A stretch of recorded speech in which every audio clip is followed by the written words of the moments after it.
Поранешната девојка на Шон Диди Компс, Касандра Кеси Вентура, го роди своето трето дете 2 недели откако сведочеше на судењето на Диди за обвиненијата за сексуална трговија.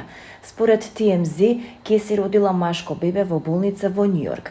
Новороденчето им се придружува на постарите сестри Френки и Сани, кои се родени во декември 2019 година и март 2021 година.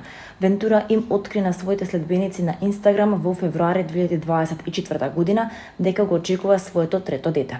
Потоа објави црно-бели фотографии од снимања за бременост на кои го покажува својот стомак во раскопчена кошула и фармерки. Кеси сега е во брак со Алес Фајн, а двојката се венчаше во август 2019 година во Малибу. За време на судењето на Диди, Вентура истакна дека тој се заканал дека ќе објави снимка од неговите интимни односи ако таа не се согласи на едно од неговите озогласени забави за изроди.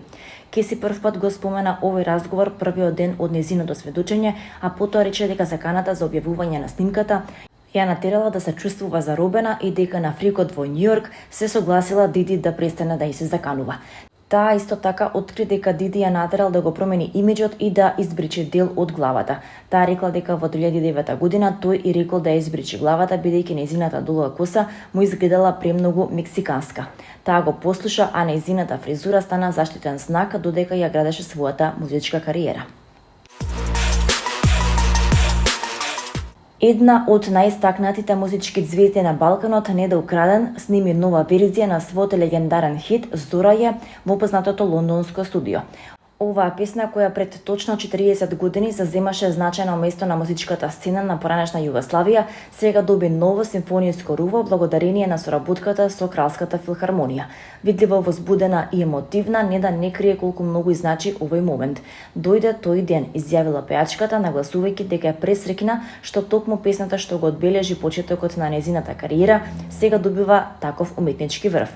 Во текот на престојот во Лондон, Неда го посетила легендарното студио Аби Роуд, познато во светот по соработката со бројни музички икони, вклучувајќи ги и Битлси. Таа исто така прошетала и по познатата улица каде што е направена насловната фотографија за нивниот истоимен албум, оставајќи со тоа символичен белег во историскиот простор на современата музика.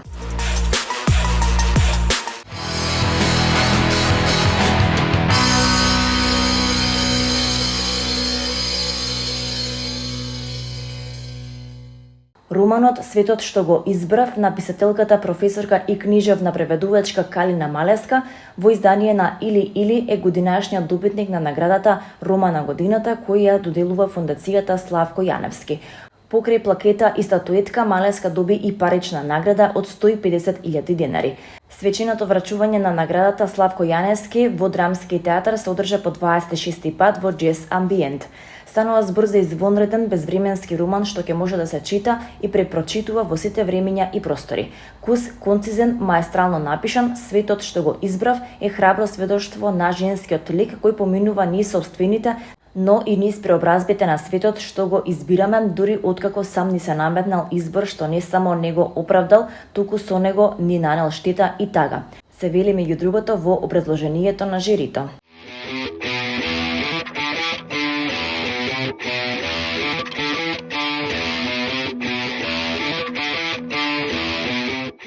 Лепа Брена, символ на една музичка ера, жена која со својата харизма и моќен глас ја одбележа историјата на балканската сцена, ова лето пристигнува во Охрид со голем концерт на 1 август на стадион Билјанини извори.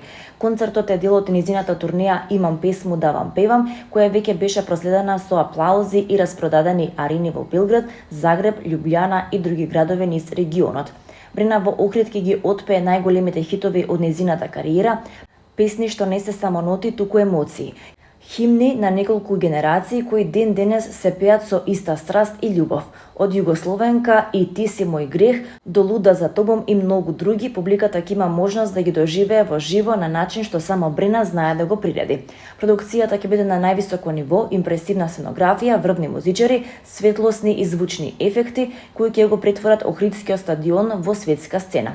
Вечерта ќе биде спектакуларна, емотивна и незаборавна, баш онака како што доликува на Лепа Брена.